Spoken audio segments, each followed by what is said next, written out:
ಹೋ, ಹಾಗೂ ವಿಷಯ. ಸುಮ್ಮನೆ ಚಾಡಿ ಮಾತು ಕೇಳೋದು ಬೇಡ. ವಿಮಳ ಇನ್ನ ಮಗು. ಅವಳು ಯಾರು ಹೇಗೆ ಹೇಳಿದ್ರೆ ಹಾಗೆ ಕೇಳ್ತಾಳೆ. ಸರಿ, ಅವಳನ್ನು ಕರಿ, ನಾನು ಬುದ್ಧಿ ಹೇಳ್ತೀನಿ. ವಿಮಳ ತಂದೆಯ ಹತ್ತಿರ ಬಂದು ನಿಂತಳು. ಆಗ ವೆಂಕಟೇಶಯ್ಯನವರು ವಿಮಳಾಳನ್ನು ಕುರಿತು, ನೋಡು ವಿಮಲ, ನಿನಗೆ ರುಕ್ಮಿಣಿ ಹೇಳಿರೋದು ಸುಳ್ಳು. ನೀನು ಸುಮ್ಮನೆ ಈ ಮದುವೆಗೆ ಒಪ್ಕೊಮ್ಮ. ಇಲ್ಲ ಅಣ್ಣ, ನಾನು ಒಪ್ಪೋದಿಲ್ಲ, ನನಗೆ ಬೇಡ. ರುಕ್ಮಿಣಿ ಅಕ್ಕ ಸುಳ್ಳು ಹೇಳೋದಿಲ್ಲ. ಅವಳ ಹಠ ವೆಂಕಟೇಶಯ್ಯನವರಿಗೆ ಬೇಸರ ಉಂಟು ಮಾಡಿತು. ಅವರು ಸಿಟ್ಟಿನಿಂದ, ನಿನ್ನ ರುಕ್ಮಿಣಿ ಅಕ್ಕ ಈಗ ಗುರುತಾದವಳು ನಿನಗೆ ನಿಜ ಹೇಳ್ತಾರೆ. ನಾನು ನಿನ್ನ ಅಪ್ಪ, ಸಾಕಿ ಸಲಹಿದವನು, ಸುಳ್ಳು ಹೇಳ್ತೀನಲ್ವೇನೆ? ನೀನು ಈ ಮದುವೆಗೆ ಖಂಡಿತ ಒಪ್ಪಲೇಬೇಕು. ಇಲ್ದಿದ್ರೆ ಮನೆ ಬಿಟ್ಟು ಹೊರಟೋಗ್ಬೇಕು. ಎರಡರಲ್ಲಿ ಒಂದು ತೀರ್ಮಾನ. ತಂದೆಯ ಮಾತುಗಳನ್ನು ನಂಬಲು ವಿಮಲಾಳಿಗೆ ಸಾಧ್ಯವೇ ಆಗಲಿಲ್ಲ. ನಿಜವಾಗಿಯೂ ತನ್ನ ಪ್ರೀತಿಯ ತಂದೆ ತನ್ನನ್ನು ಮನೆ ಬಿಟ್ಟು ಹೋಗಲು ಹೇಳ್ತಿರೋದು. ತಾನು ಮನೆ ಬಿಟ್ಟು ಹೋದರೆ ತನ್ನನ್ನು ಆಧರಿಸಿ ರಕ್ಷಣೆ ಕೊಡುವವರ್ಯಾರು? ಅವಳ ಗೋಳನ್ನು ಕೇಳಲು ಯಾರಿದ್ದಾರೆ? ಕೊನೆಗೆ ಅವಳ ಬಾಯಿಂದ ಒಂದೇ ಒಂದು ಮಾತು ಹೊರಬಿತ್ತು, ನಿಮ್ಮ ಇಷ್ಟವಿದ್ದ ಹಾಗೆ ಮಾಡಿ. ಅಷ್ಟೇ. ಅಲ್ಲಿಂದ ಆಚೆಗೆ ಹೋದಾಗ ಅವಳ ಕಣ್ಣುಗಳಲ್ಲಿ ನೀರಿನಿಂದ ತುಂಬಿದವು. ಸುಬ್ಬಣ್ಣನವರು ಎಷ್ಟೇ ಪ್ರಯತ್ನ ಪಟ್ಟರೂ ವಿಮಲಾಳ ಮದುವೆಯ ದಿನ ಬರಲು ಸಾಧ್ಯವೇ ಆಗಲಿಲ್ಲ. ವಿಮಲಾಳ ದುರದೃಷ್ಟಕ್ಕೆ ತಕ್ಕಂತೆ ಅವರು ಕಾರಣಾಂತರಗಳಿಂದ ಹೊರಡುವುದೇ ತಡವಾಯಿತು. ಬರುವಾಗ ದಾರಿಯಲ್ಲಿ ಕಾರ್ ಬೇರೆ ಕೆಟ್ಟು ಸಾಕಷ್ಟು ವಿಳಂಬವಾಯಿತು. ಸತ್ಯಾಪುರ ತಲುಪುವುದರಲ್ಲಿ ಏನೇನೋ ಅನರ್ಥಗಳು ಆಗಬೇಕಾಗಿತ್ತೋ ಅವೆಲ್ಲವೂ ನಡೆದು ಹೋಗಿತ್ತು. ಸುಬ್ಬಣ್ಣನವರು ನೋಡಿದ ದೃಶ್ಯ ಅವರಿಗೆ ದಿಗ್ಭ್ರಾಂತ ಉಂಟು ಮಾಡಿತು. ವೆಂಕಟೇಶಯ್ಯನವರ ಎಚ್ಚರ ತಪ್ಪಿ ಮಲಗಿದ್ರು. ಅವರ ಕಾಲು ಬಳಿ ವಧುವಿನ ಅಲಂಕಾರದಲ್ಲಿ ವಿಮಳ ಕುಳಿತು ಕಣ್ಣೀರು ಸುರಿಸುತ್ತಿದ್ಲು. ಸಮೀಪದ ಕುರ್ಚಿಯ ಮೇಲೆ ವರನು ಕುಳಿತಿದ್ದನು. ವರನನ್ನು ನೋಡಿದ ಸುಬ್ರಹ್ಮಣ್ಯನವರಿಗೆ ತಾವು ಯಾವ ಲೋಕದಲ್ಲಿದ್ದೇನೆಂದು ತಿಳಿಯದಾಯಿತು. ತಾವು ಆ ದಿನ ನೋಡಿದ ಮನಮೋಹನಾದ ವರನೆಲ್ಲಿ? ಈ ದಿನ ಇಲ್ಲಿ ನೋಡುತ್ತಿರುವ ಪೆಚ್ಚು ಕಳೆಯಿಂದ ಕೂಡಿದ ದುರ್ಬಲ ವ್ಯಕ್ತಿಯಲ್ಲಿ? ಅವರಿಗೆ ಯಾವುದು ತೋಚದೆ, ವಿಮಲಾ, ಇದೆಲ್ಲ ಏನಮ್ಮ ಎಂದರು. ವಿಮಲಾಳು ಏನು ಉತ್ತರ ಕೊಡಬಲ್ಲಳು? ಅವಳು ಕೇವಲ ಮುಖವನ್ನೆತ್ತಿ ಅವರ ಮುಖವನ್ನೊಮ್ಮೆ ನೋಡಿ ಮತ್ತೆ ತಲೆ ತಗ್ಗಿಸಿ ಕುಳಿತುಬಿಟ್ಲು. ಸುಬ್ಬಣ್ಣನವರು ವೆಂಕಟೇಶಯ್ಯನವರ ಮುಖದ ಬಳಿ ಹೋಗಿ ಅವರ ಕೈ ಹಿಡಿದು, ವೆಂಕಟೇಶು, ನಾನು ಸುಬ್ಬು ಬಂದಿದ್ದೀನಿ, ಕಣ್ಬಿಟ್ಟು ನೋಡು. ವೆಂಕಟೇಶಯ್ಯನವರು ಸುಬ್ಬಣ್ಣನವರನ್ನು ಗುರುತಿಸಿದರು. ಅವರ ಕಣ್ಣುಗಳಿಂದ ನೀರು ಸುರಿಯಲು ಆರಂಭವಾಯಿತು. ಅವರು ಕೇವಲ ಬೆರಳುಗಳನ್ನು ವರನ ಕಡೆ ತೋರಿಸಿದರು. ಆದರೆ ಅವರಲ್ಲಿ ಮಾತನಾಡುವ ಶಕ್ತಿಯೇ ಉಳಿದಿರಲಿಲ್ಲ. ಸುಬ್ಬಣ್ಣನವರು ಮನಸ್ಸಿಗೆ ಈಗ ಖಚಿತವಾಯಿತು. ಏನೋ ಮೋಸ ನಡೆದಿದೆ ಎಂಬ ಅನುಮಾನ ಉಂಟಾಗಿ ಅಲ್ಲಿಂದ ಎದ್ದವರೇ ನೇರವಾಗಿ ಪಾರ್ವತಮ್ಮ ಇರುವ ಕಡೆಗೆ ಹೊರಟು, ಏನು ಪಾರ್ವತಮ್ಮ ಇದೆಲ್ಲ? ಆ ದಿನ ತೋರಿಸಿದ ವರ ಯಾವುದು? ಈ ದಿನ ಇಲ್ಲಿ ಕುಳಿತಿರುವ ವರ ಯಾವುದು ಎಂದು ಸ್ವಲ್ಪ ಅಧಿಕಾರವಾಣಿಯಿಂದ ನುಡಿದರು. ಅದಕ್ಕೆ ಪಾರ್ವತಮ್ಮ, ಸರಿ, ಯಾವ ವರನಾದರೇನು, ಮದುವೆಯಂತೂ ಆಯಿತಲ್ಲ? ಈ ಮಾತು ಕೇಳಿದ್ಲು. ಬಹಳ ಚೆನ್ನಾಗಿ ಹೇಳ್ತೀಯಮ್ಮ. ಯಾವುದೋ ವರನಿಗೆ ವಿಮಲಾಳನ್ನು ಹೀಗೆ ಕೊಡ್ತೀರಿ ಅಂತಾನೆ ಕೇಳ್ತಾ ಇರೋದು. ಏನೋ ಮೋಸ ನಡೆದಿದೆ ಅಂತ ಕಾಣುತ್ತೆ. ವೆಂಕಟೇಶ ಹೇಗೆ ಒಪ್ಪಿಗೆ ಕೊಟ್ಟೋ? ಅವರ ಒಪ್ಪಿಗೆ ಕೊಟ್ಟಿರುವುದರಿಂದಲೇ ನಾನು ಮಾಡಿದ್ದು ಅಂತ ಉತ್ತರ ಕೊಡುವಷ್ಟರಲ್ಲಿ ಅಲ್ಲೇ ಮೂಲೆಯಲ್ಲಿ ಅಳುತ್ತಾ ಕುಳಿತಿದ್ದ ವಿಮಲಾಳ ತಂಗಿ ಕಮಲಾಳು ಮಧ್ಯೆ ಬಾಯಿ ಹಾಕಿ, ಸುಬ್ಬು ಮಾವ, ಅದು ಸುಳ್ಳು. ಅಪ್ಪ ನಿನ್ನೆ ರಾತ್ರಿ ಭಾವನನ್ನು ನೋಡಿ, ನೀಚರು, ನೀವು ನನಗೆ ಮೋಸ ಮಾಡೋಕೆ ನೋಡ್ತೀರಾ ಅಂತ ಜೋರಾಗಿ ಮಾತನಾಡುತ್ತಾ ಬಿದ್ದುಬಿಟ್ರು. ಆಗ ಅಮ್ಮ, ಸುಭದ್ರತೆಗೆ ಪರವಾಗಿಲ್ಲ, ನೀವು ಅವರ ಮಾತಿಗೆ ಗಮನ ಕೊಡಬೇಡ್ರಿ, ನಿಮ್ಮ ಕೆಲಸ ಮಾಡ್ಕೊಳ್ರಿ ಅಂತ ಅಪ್ಪನನ್ನು ಎತ್ಕೊಂಡು ಹೋಗಿ ರೂಮಿನಲ್ಲಿ ಮಲಗಿಸ್ಬಿಟ್ರು. ಪಾಪ ವಿಮಲಕ್ಕನಿಗೆ ಅಮ್ಮ ಹೊಡೆದು ಬಿಟ್ಲು. ನೀನು ಗಲಾಟೆ ಮಾಡಿದ್ರೆ ನಿಮ್ಮ ಅಪ್ಪ ಎದೆ ನೋವಿನಿಂದ ಸತ್ತೇ ಹೋಗ್ತಾರೆ ಅಂತ ಎದುರಿಸ್ಬಿಟ್ಟು ವಿಮಲಕ್ಕನ್ನ ಅಪ್ಪನ ಹತ್ತಿರ ಬಿಡಲೇ ಇಲ್ಲ ಗೊತ್ತಾ ಅಂತ ಪಾರ್ವತಮ್ಮನು ಅವಳನ್ನು ತಡೆಯುತ್ತಿದ್ದರೂ ಸಹ ಉದ್ದಕ್ಕೂ ಹೇಳಿಬಿಟ್ಲು. ಆಗ ಸುಬ್ಬಣ್ಣನವರು ತಡೆಯಲಾರದ ಸಂಕಟದಿಂದ, ಪಾರ್ವತಮ್ಮ, ನೀವು ಮಾಡಿದ ಕೆಲಸವನ್ನು ದೇವರು ಎಂದೂ ಕ್ಷಮಿಸೋದಿಲ್ಲ. ನಿಮ್ಮ ಸೌಭಾಗ್ಯವನ್ನು ಕೂಡ ಹಾಳು ಮಾಡ್ಕೊಳ್ಬಿಟ್ರಲ್ಲ, ನೀವೇ ದಾರಿ ಮಾಡ್ಕೊಂಡ್ರಿ. ಆ ಮಾತೃಹೀನ ಮಗುವಿನ ಬಾಳನ್ನೇ ಹಾಳು ಮಾಡಿಬಿಟ್ರಲ್ಲ ಎಂದು ಬಿರುಗಾಳಿಯಂತೆ ಮತ್ತೆ ವೆಂಕಟೇಶಯ್ಯನವರ ಬಳಿ ಬಂದಾಗ ವೆಂಕಟೇಶಯ್ಯನವರು ಅರ್ಧ ಪ್ರಜ್ಞಾವ್ಯವಸ್ಥೆಯಲ್ಲಿದ್ದದ್ದನ್ನು ನೋಡಿ, ಅಯ್ಯೋ ವೆಂಕಟೇಶು, ನಿನಗೆಷ್ಟು ಸಂಕಟವಾಗಿರಬಹುದು ಎಂದು ಸಂಕಟಪಟ್ಟರು. ವಿಮಲಾಳು ಪತಿ ಗೃಹಕ್ಕೆ ಹೊರಡಲು ಸಿದ್ಧಳಾದ್ಲು. ವೆಂಕಟೇಶಯ್ಯನವರು ಈ 2 ದಿನಗಳು ಬಹುವಾಗಿ ನರಳಿದ್ರು. ಆದರೆ ಸುಬ್ಬಣ್ಣನವರು ಸತತ ಉಪಚಾರದಿಂದ ಸ್ವಲ್ಪ ಸ್ವಲ್ಪವಾಗಿ ಚೇತರಿಸುತ್ತಾ ಕೊಂಡರು. ಪಾರ್ವತಮ್ಮ ಹತ್ತಿರ ಬಂದಾಗಲೆಲ್ಲ ಆಕೆಯನ್ನು ದೂರ ಕಳುಹಿಸಬೇಕೆಂದು ಸುಬ್ಬಣ್ಣನವರೊಡನೆ ಹೇಳುತ್ತಿದ್ದರು. ವಿಮಲಾಳನ್ನು ತಮ್ಮೊಡನೆ ಕರೆದುಕೊಂಡು ಹೋಗಲೇಬೇಕೆಂದು ಸುಭದ್ರಮ್ಮ ಹಠ ಮಾಡಿದ್ದರಿಂದ ವಿಧಿ ಇಲ್ಲದೆ ಸುಬ್ಬಣ್ಣನವರು ವೆಂಕಟೇಶ ಅಯ್ಯನವರನ್ನು ಸಮಾಧಾನ ಪಡಿಸಬೇಕಾಯಿತು. ಕೊಟ್ಟ ಹೆಣ್ಣು ಕುಲಕ್ಕೆ ಹೊರಗು ಎಂಬಂತೆ ಎಷ್ಟು ದಿನವಿದ್ರೂ ಕಳುಹಿಸಲೇಬೇಕಲ್ವೇ, ವೃತ ಯಾಕೆ, ನಿಷ್ಠೂರವೆಂದು ಹೇಳಿದ್ರು. ವಿಮಲಾಳು ಹೊರಡಲು ಸಿದ್ಧಳಾಗಿ ತಂದೆಗೆ ನಮಸ್ಕರಿಸಲು ಬಂದಾಗ ವೆಂಕಟೇಶಯ್ಯನವರು, ಮಗು, ನನ್ನನ್ನು ಕ್ಷಮಿಸು, ಆದರೆ ನಿನ್ನಮ್ಮ ಎಂದೂ ನನ್ನನ್ನು ಕ್ಷಮಿಸಲಾರಳು ಎಂದು ಮುಂದೆ ಮಾತನಾಡಲು ಸಾಧ್ಯವಾಗದೆ ಮೌನ ತಾಳಿದರು. ಆ ಮಾತಿಗೆ ವಿಮಲಾಳು ಏನು ಉತ್ತರ ಕೊಡಲು ಸಾಧ್ಯ?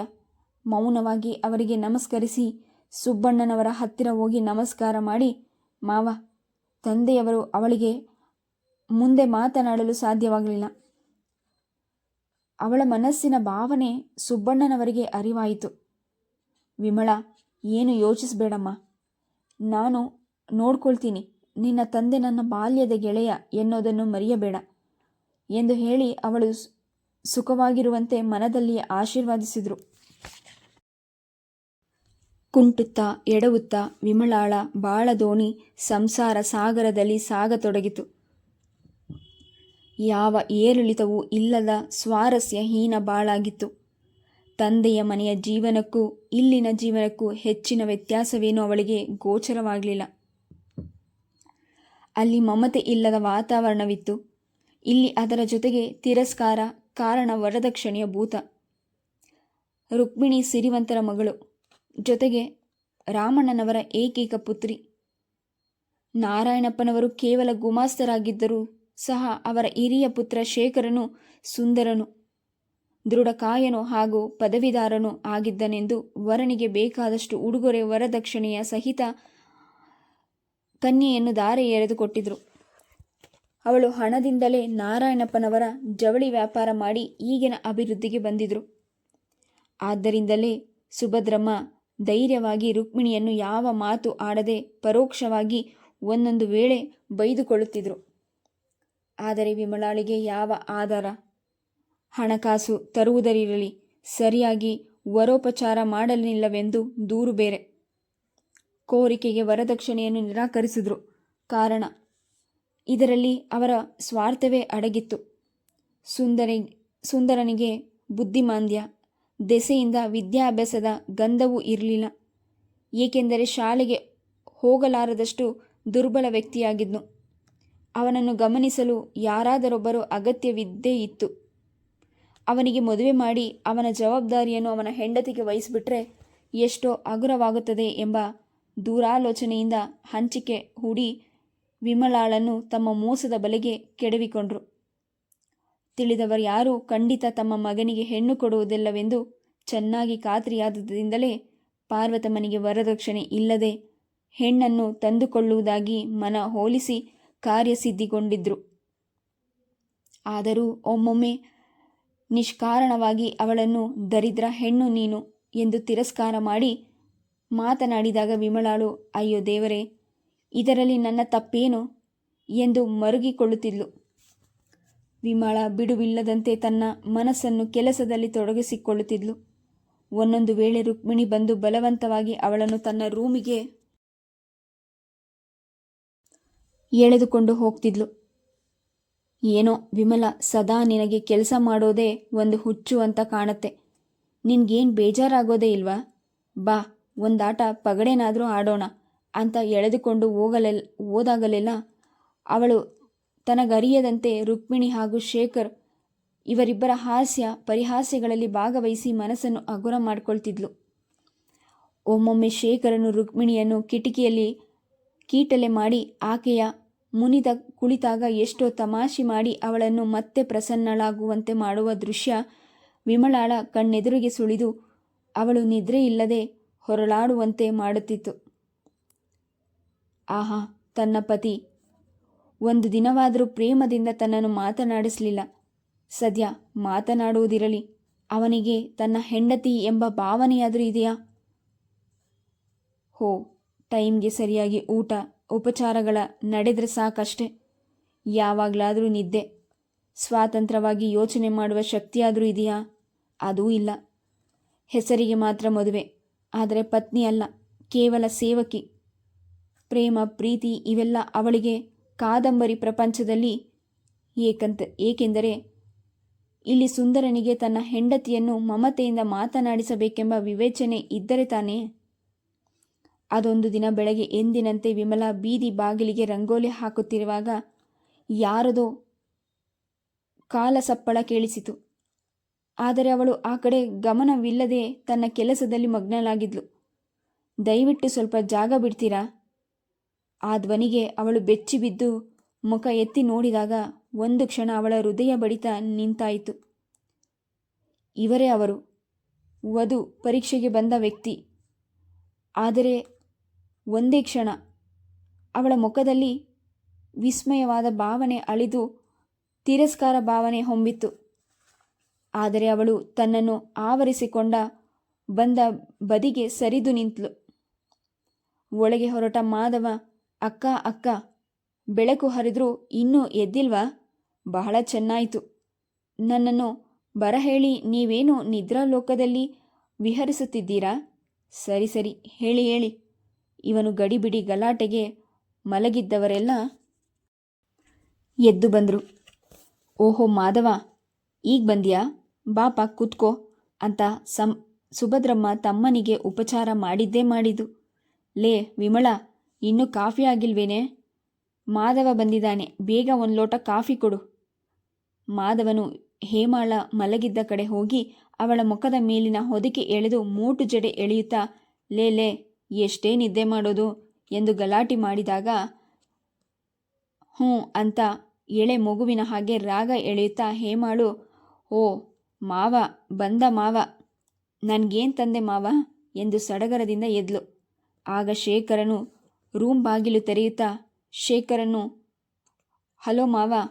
ಓ ಅಲ್ಲ, ದೇಶಭಕ್ತರೇ, ಏನು ಸಮಾಚಾರ? ಯಾವಾಗ ಬಂದಿದ್ದು? ಗಲಾಟಿ ಕೇಳ್ದಾಗಲೇ ಅಂದ್ಕೊಂಡೆ ಮಾವನವರ ಸವರಿ ಚೇತರಿಸಿರ್ಬೇಕು ಅಂತ.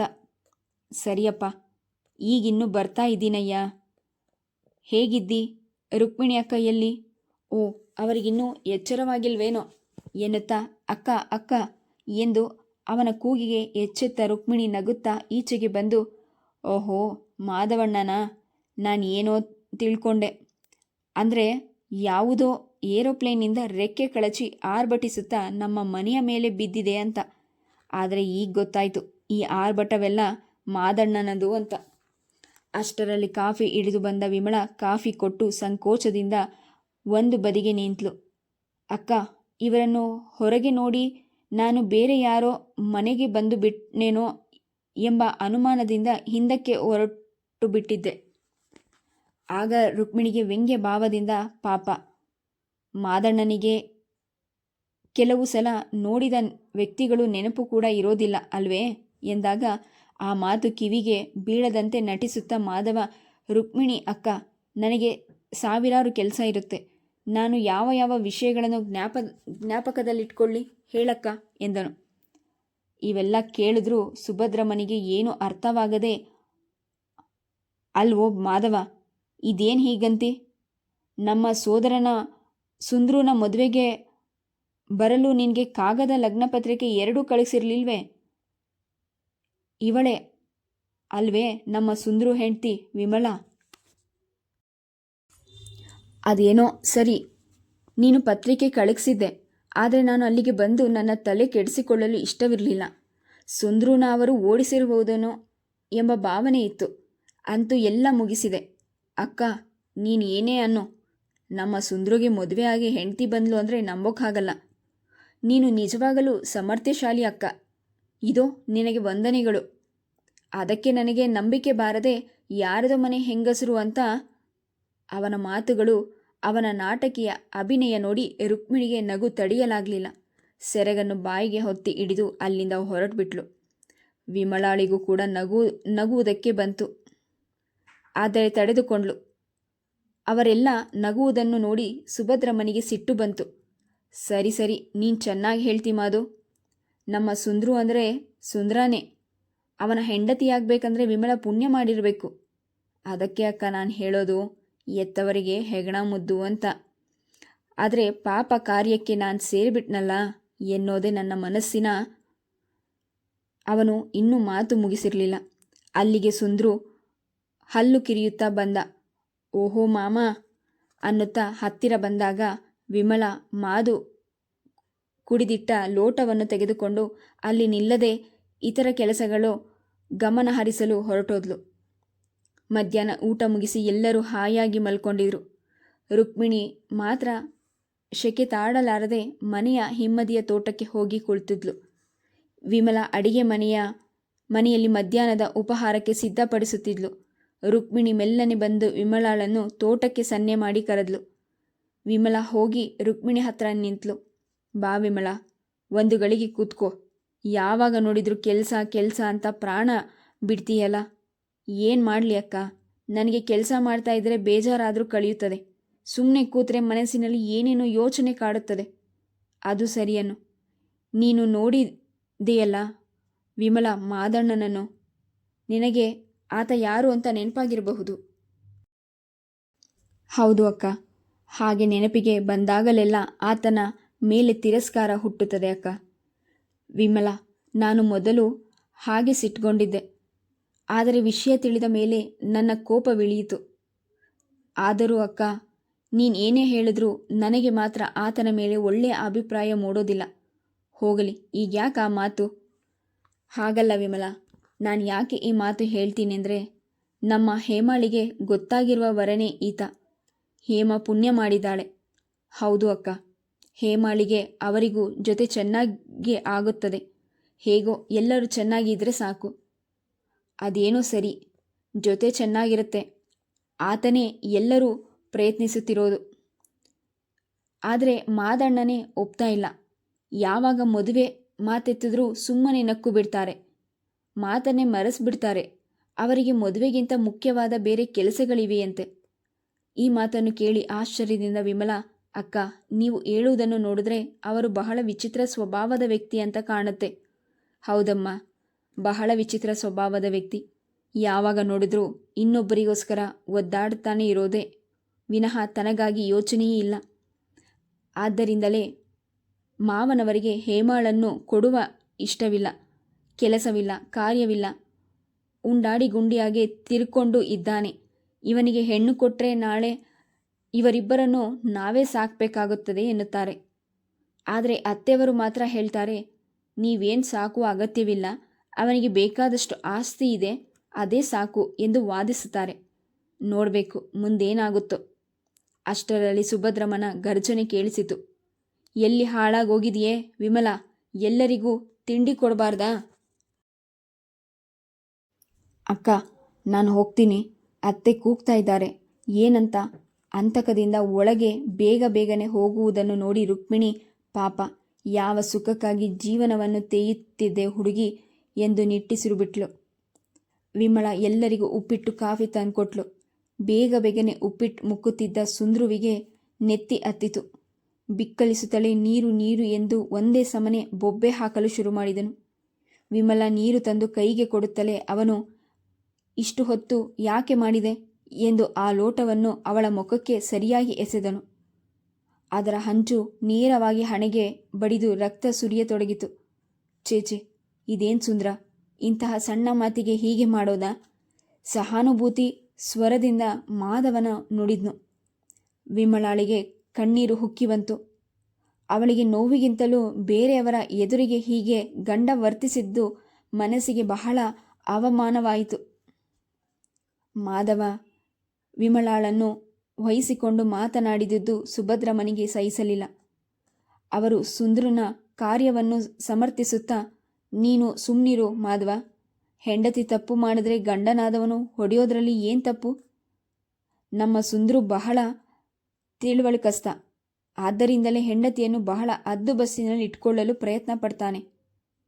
ಅವರ ಈ ಮರುಕ ಶೂನ್ಯ ಮಾತುಗಳು ಮಾಧವನಿಗೆ ಹಿಡಿಸಲಿಲ್ಲ. ಸರಿಯಮ್ಮ, ಬಹಳ ಚೆನ್ನಾಗಿದೆ.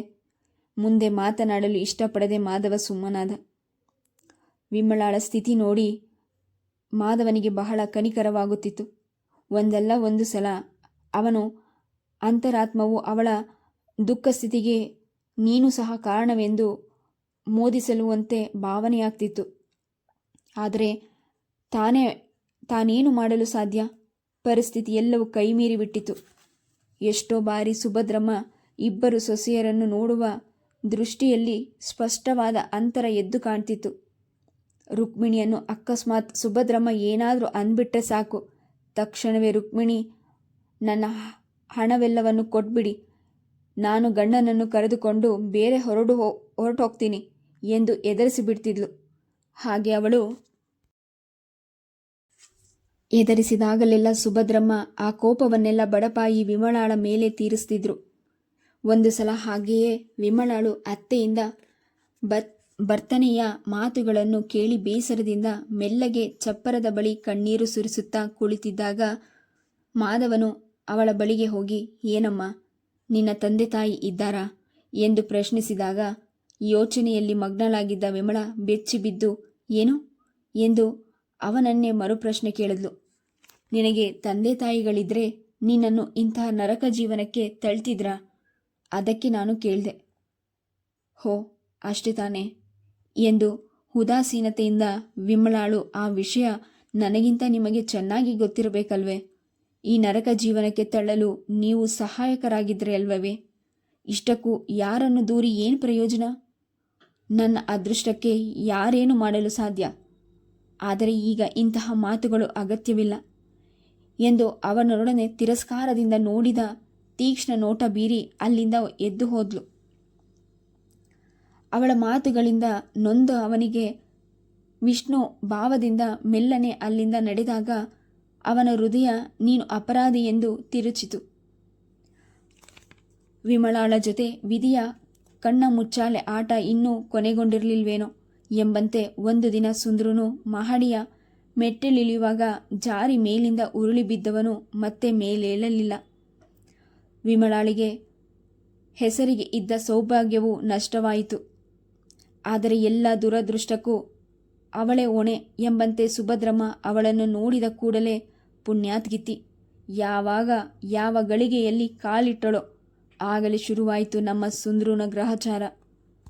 ಅಷ್ಟು ಮುದ್ದುಗಾರನಾಗಿದ್ದ ನನ್ನ ಮಗನನ್ನು ತಿಂದ್ಕೊಂಡ್ಬಿಟ್ಲಲ್ಲೇ ಎಂದು ಪದೇ ಪದೇ ಈ ಮಾತುಗಳನ್ನು ಹೇಳುತ್ತಿದ್ದುದನ್ನು ಕೇಳಿಯೂ ಒಂದು ಸಲ ರುಕ್ಮಿಣಿ ತಡೆಯಲಾರದೆ, ಅತ್ತಮ್ಮನವರೇ, ವಿಮಲಾಳದು ತಪ್ಪು. ಏನು ತಪ್ಪು? ನೀವು ನಿಮ್ಮ ಬೀಗತಿ ಮಾಡಿದ್ರಲ್ಲ ಮನೆ ಹಾಳು ಕೆಲಸ, ರೋಗಿಷ್ಟ ಅಂತ ಗೊತ್ತಿದ್ರೂ ಅವನಿಗೆ ಗಂಟು ಹಾಕಿ ಅವಳ ಜೀವನ ಹಾಳು ಮಾಡಿ ಈಗ ಅವಳನ್ನು ಅಂತಿರಲ್ಲ. Please subscribe the channel, like and share. Thank you.